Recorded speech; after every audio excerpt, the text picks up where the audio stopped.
Buenas tardes todos, amigos de la OSC, ONG sin componenda. Aquí en su programa Tiro Certero de Fuera los Corruptos por Facebook.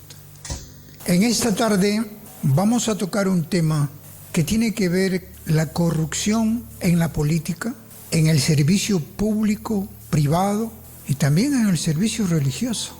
¿Por qué? Porque es la conducta del hombre la que dentro de un espacio se enfrenta a elevar sus cualidades morales y espirituales conforme a la circunstancia que se presente.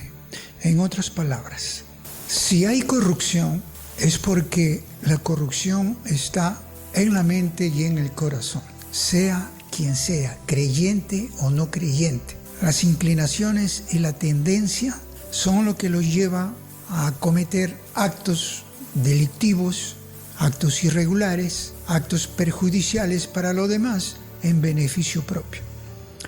Hoy estuvimos en una misa muy temprano y nos pareció algo bien importante porque nosotros estamos reclamando, hay que aterrizar mucho para cuando se hable sobre las cosas de Dios, porque Dios participa en la vida pública, en la vida privada, en la política, en lo social. Dios no es ajeno de todo lo que va sucediendo. Sobre todo, el Creador es el que ha puesto todo para que el hombre simplemente haga el bien y sirva a los demás. Y escuché algo bien interesante de boca de un sacerdote, me agradó mucho, porque dijo, en la iglesia también hay cargos que se ocupan y se llaman ministerios, como se denomina ministerios en el secularismo, en el mundo. Pero ¿cuál es la diferencia de un ministerio u otro? Ministerio significa servir, un conocimiento un poco más amplio está también como mediador, subordinado, el hacer, el realizar.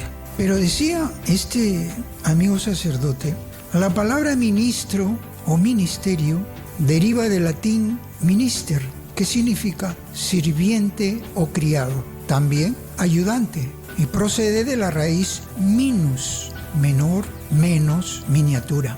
Y esto nos trae en la vida cotidiana, en la vida diaria, un reflejo de lo que es el manifestar la persona con poder, cargo, autoridad, obligada a dar un servicio, en donde denota muchas veces lo que comúnmente se conoce como la satisfacción, la arrogancia del cargo, del poder, del ejercer autoridad. Y eso claramente lo hablaba en sus enseñanzas el maestro de Galilea. Él, cuando le decía a los discípulos, ustedes han escuchado, ustedes ven gobernantes arrogantes, vanidosos, envanecidos por el poder que tienen, tratan de sobresalir, de mostrarse ante los demás, se dan de importante. Pues bien, ustedes no hagan eso, ustedes no van a copiar eso, porque eso ya no es servicio. Un servicio es diferente, como lo hemos visto,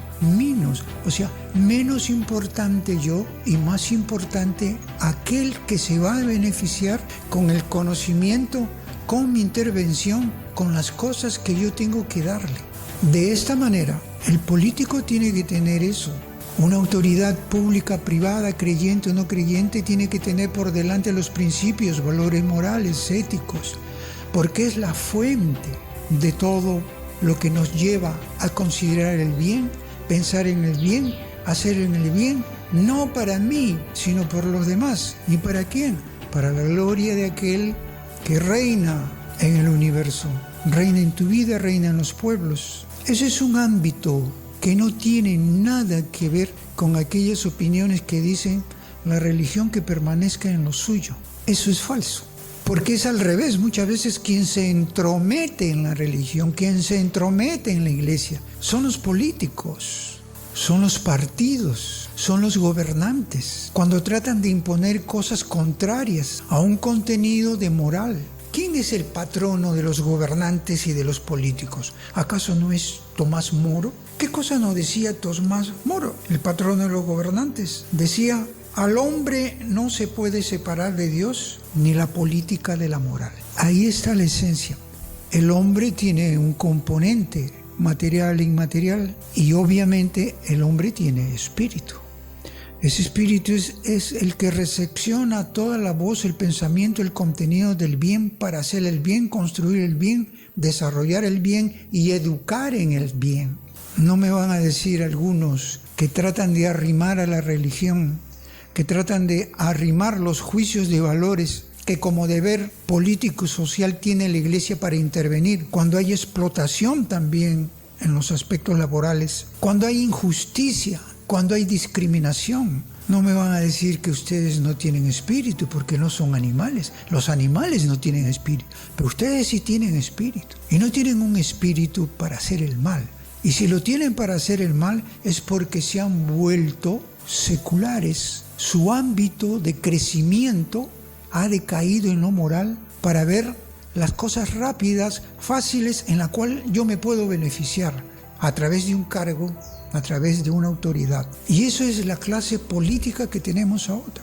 Ahora ya no existe esos líderes que antes veíamos nosotros se preocupaban por el pueblo, por los necesitados, por los pobres. Ahora no, ahora la mente y el corazón está dispuesto a negocios, dinero. ¿En qué me voy a beneficiar? ¿A quiénes voy a favorecer? ¿Con quiénes voy a trabajar? ¿Cómo voy a ejercer mejor el cargo? ¿Cómo voy a ver y mostrar en apariencia de que me preocupo por los demás cuando solo en el fondo la hipocresía se manifiesta cuando ingreso al campo de la corrupción?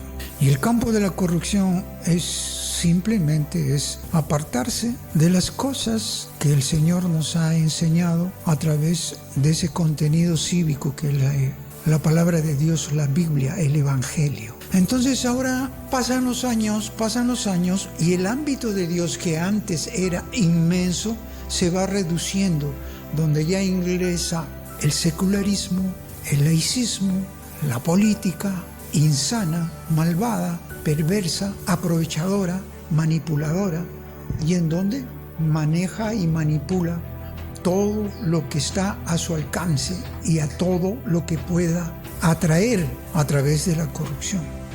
Pues todo esto es lo que perjudica al pueblo, lo que perjudica a la nación, perjudica además a cada ciudadano. Dice, en una parte decía, la realidad no es buscar un cargo para su beneficio y perjuicio de otros. Porque, ¿qué ocurre cuando sirves y haces el bien?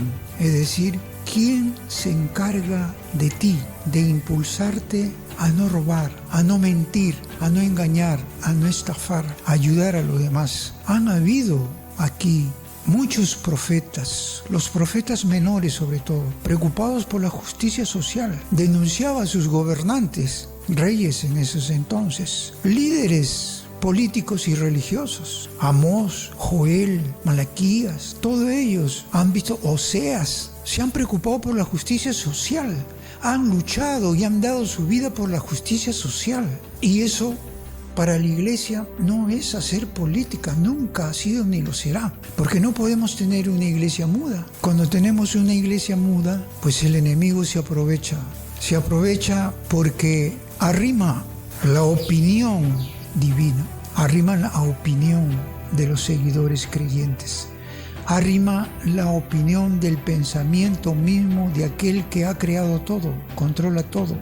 Nosotros no podemos encontrarnos de esa manera bloqueados en nuestra mente y en nuestro corazón. Siempre hemos dicho que se necesita una reeducación, porque hay una educación que es tanto para el corazón como para la mente.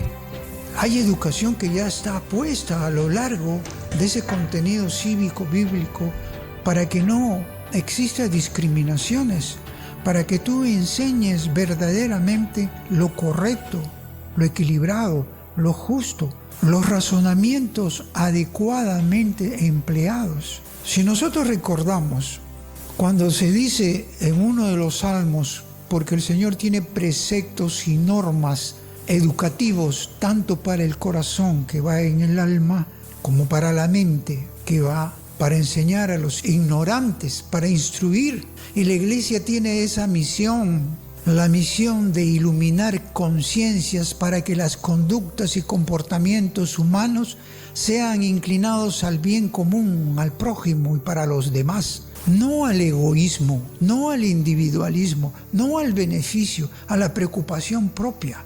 La desesperación por ser importante, por ser reconocido, eso es perjudicial para sí mismo. ¿Y qué vamos a decir si no perjudica a todos los demás? Perjudica al pueblo. Si nosotros repasamos todo este contenido que a muchos no les gusta, porque nos los están haciendo ver que no debemos mezclar la política con la religión. No estamos mezclando. Estamos defendiendo lo que es correcto, lo que es el bien para los demás, no para beneficiarnos nosotros. ¿Cuántas veces hemos nosotros visto el precepto del Señor es fiel e instruye a los ignorantes? En el Salmo 18, del 8 al 9 y del 10 al 15, ahí van a ver. Esa es una educación para la mente, como también tiene una educación para el corazón, para el alma, cuando dice: la ley del Señor es perfecta y es descanso del alma. Esa es una educación para el corazón. ¿Qué pasa cuando se está pensando en los demás, en el servir, no en beneficiarse sobre un servicio que se va a dar a través de la ocupación de un cargo en determinado puesto en algún espacio? Lógicamente, usted no tiene pensamiento que no sea el de dar a los demás lo que le corresponde por justicia y no discriminar. La verdadera igualdad de hombres y mujeres está dado ahí. Los mismos deberes y derechos están dados ahí para hombres y mujeres. Entonces, educar la mente y el corazón son invocaciones, son recomendaciones y son exigencias para todo creyente. Cuando se dice los mandamientos del Señor son rectos y alegran el corazón, estamos educando para el alma. Cuando se dice la norma del Señor es límpida y da luz a los ojos, estamos educando la mente. Porque cuando la mente se le va oscureciendo, usted ya no tiene otro pensamiento sino para sí y para los suyos. Y a través de un dinero sucio que va obteniendo, trata de mantener su familia. La corrupción existe precisamente por todo esto, porque los gobernantes y las autoridades serán juzgados conforme a este contenido, si es que no se dejan enseñar, si es que no se dejan orientar. Porque una cosa es que tengan su conocimiento de determinada materia, que es una fracción de una verdad, y otra cosa es que tengan una visión de estadista sobre un todo, donde puedan manejar mejor la distribución de la economía, la igualdad, la no discriminación. Esos son aspectos fundamentales. La Iglesia no ejerce ningún poder, pero sí tiene ese deber de instruir, iluminar la conciencia, como ya hemos visto, para aquellos que están participando en una vida política o un servicio público o privado. Todo esto es tan importante porque lo que nosotros llamamos corrupción, de acuerdo al conocimiento, a lo que sabemos, y en donde las instituciones están contaminadas a través de sus miembros, no se escapa ninguna hoy, ninguna institución se escapa. Y quien la hace corrupta son sus miembros, algunos, obviamente con grandes excepciones, pero contaditas con los dedos de la mano en cada institución. Aquí se habla mucho, transparencia, proética, alto nivel de la corrupción, la comisión de alto nivel, estudios políticos sobre corrupción, eventos internacionales, viajen a la ONU. Tenemos ahorita una invitación para ir a la ONU, pero ¿qué vamos a hablar si hay la imposición del pensamiento único del nuevo orden mundial para establecer un tipo de corrupción donde alejan a Dios de la presencia del hombre como hombre espiritual, del hombre cívico, del ciudadano común, del hombre político, del que va a hacer una vida de bien común dentro del campo y la profesión y la formación que ha recibido. Está alejado y quieren imponer solamente la aplicación de un conocimiento en lo social, en lo político y en lo económico.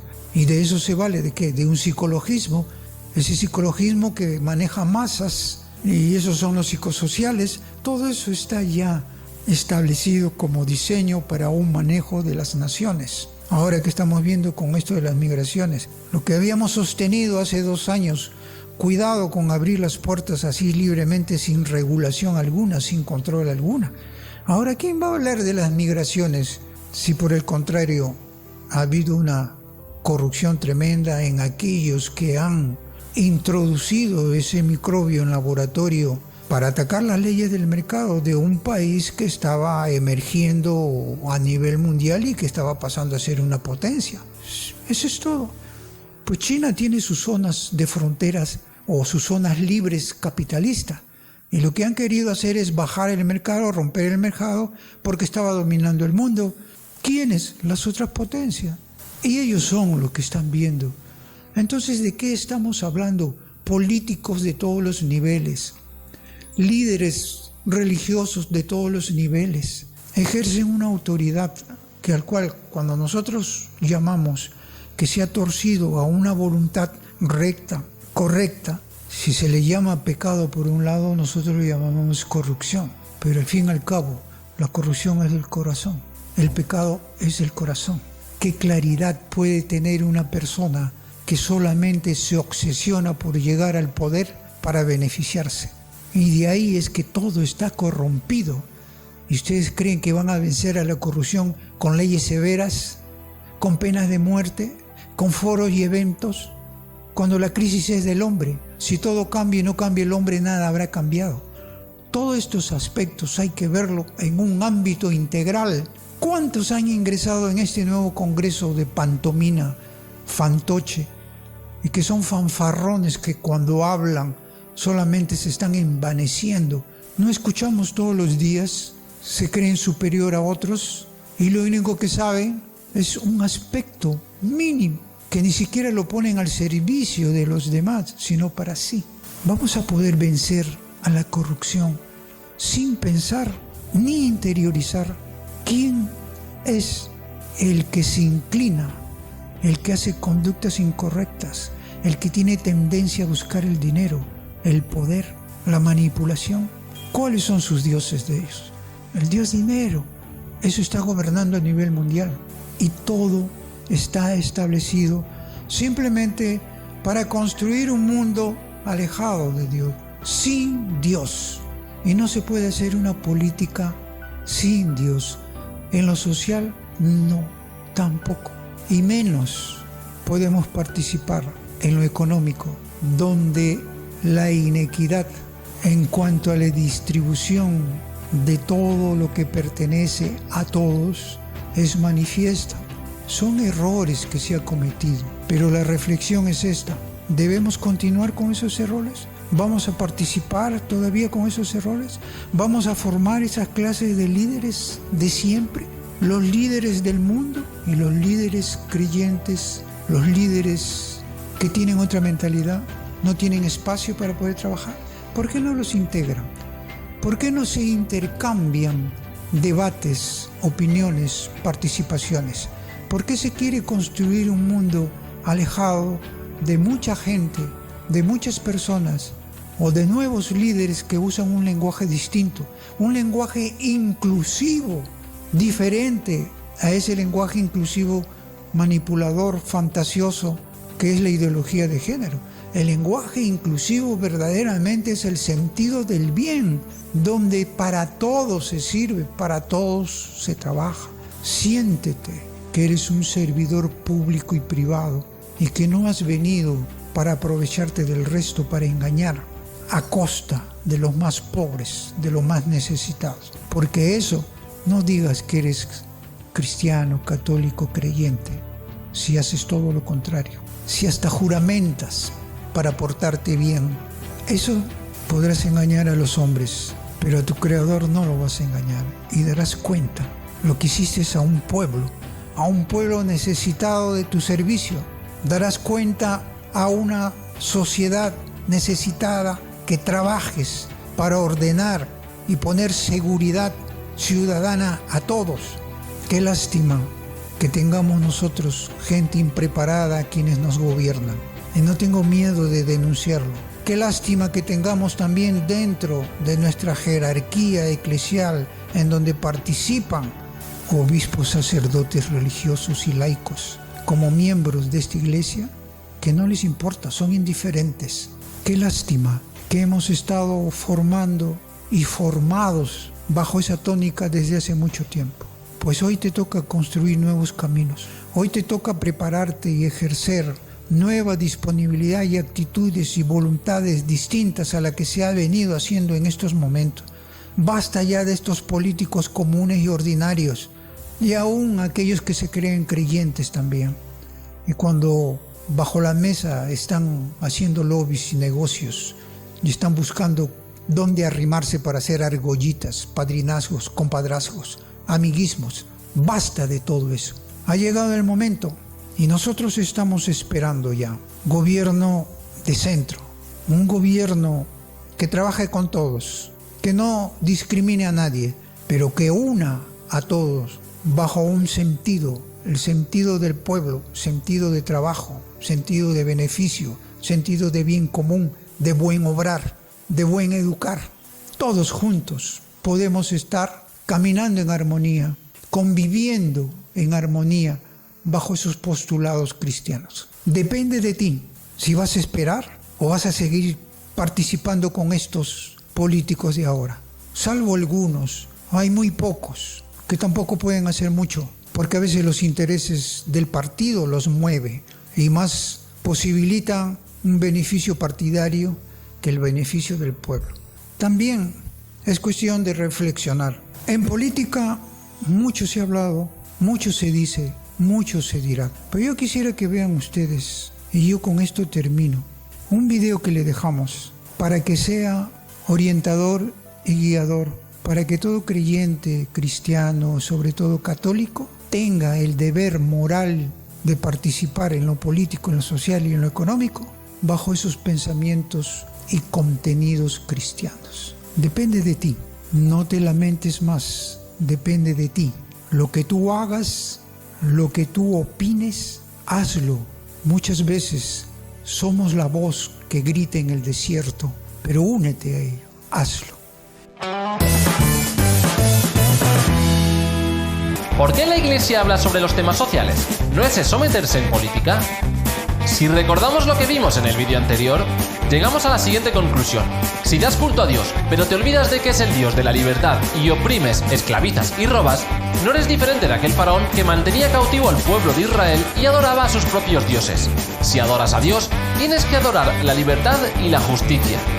Para continuar con nuestro razonamiento, tenemos que desplazarnos a la Edad Media. En ese momento, los bienes temporales, es decir, las cosas del mundo, estaban al servicio de la espiritualidad. Pero todo cambia en las primeras décadas del siglo XVII, hacia 1610. En ese momento, comienza un enfrentamiento entre la Iglesia Católica y Galileo Galilei. La Inquisición rechaza su teoría de que la Tierra giraba alrededor del Sol, y a partir de ese momento se empieza a difundir el pensamiento de que lo temporal está enfrentado con lo espiritual. Como desde la teología se condena una teoría científica, muchas personas comienzan a considerar que ambas facetas son contrarias y no se pueden mezclar. Así que, según ese modelo que conocemos como secularismo, nos encontramos por una parte el culto a Dios, que ya no forma parte de toda la vida, sino que se reduce al ámbito privado. De otro lado, aparece la política, que se refiere a la manera en que se distribuye el poder. Y por último, podríamos llamar economía a la explotación de los productos de la tierra. De esta manera, queda perfectamente dividida la frontera entre el ámbito religioso y el profano. Precisamente por eso, a muchas personas, católicas incluidas, les parece que cuando la Iglesia habla sobre las injusticias que se cometen en la vida de las personas, se está saliendo de su parcela y se mete en lo que consideran pertenece al ámbito de la política. Si retomamos las raíces bíblicas que comentábamos antes, el culto a Dios implica la vida entera. De manera que cuando la Iglesia habla sobre la injusticia social, está actuando exactamente igual que lo hicieron los profetas, que dirigían su palabra a los judíos que explotaban a sus hermanos. Dios no escucha tu oración porque tienes las manos manchadas de sangre. A Dios no le engañas con un culto hipócrita. Por tanto, ¿cómo podemos saber si la Iglesia católica está hablando de cosas que no le corresponden? Pues entendiendo el concepto de reino de Dios.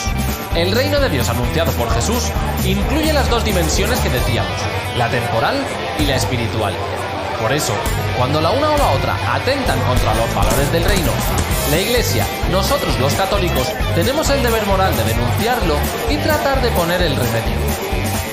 Por ejemplo, cuando el programa de un partido político incluye aspectos que atentan contra la dignidad del trabajo de las personas o que dejan de lado a los que sufren, etc., los católicos estamos moralmente obligados a valorar, desde el punto de vista de Jesús, ese programa electoral y a actuar en conciencia.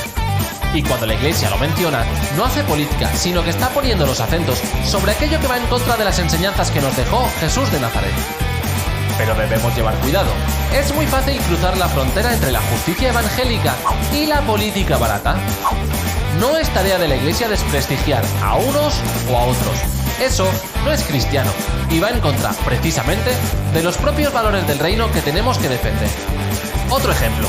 Cuando los cristianos católicos defendemos la vida, lo tenemos que hacer en todos los momentos de la misma, y no solo en un periodo o en otro. Centrarse solo en una etapa concreta de la vida termina siendo antievangélico.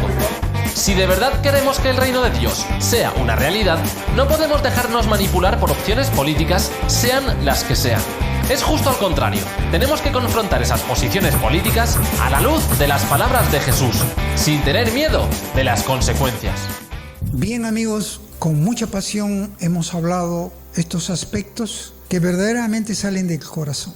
Solo nos queda decir a todos ustedes, amigos de la OSC, ONG Sin Componenda, que seguiremos escuchándolos, seguiremos viendo sus participaciones a través de comentarios privados que nos llegan inbox y sobre todo con aquellos colaboradores que nos hacen ver la necesidad de hacer estos programitas, aunque lo vean pocos, pero los pocos son los que van a expandir y van a correr toda esta exhortación que hacemos para participar en la vida política, social y económica a través del pensamiento cristiano. Gracias amigos y será hasta la próxima.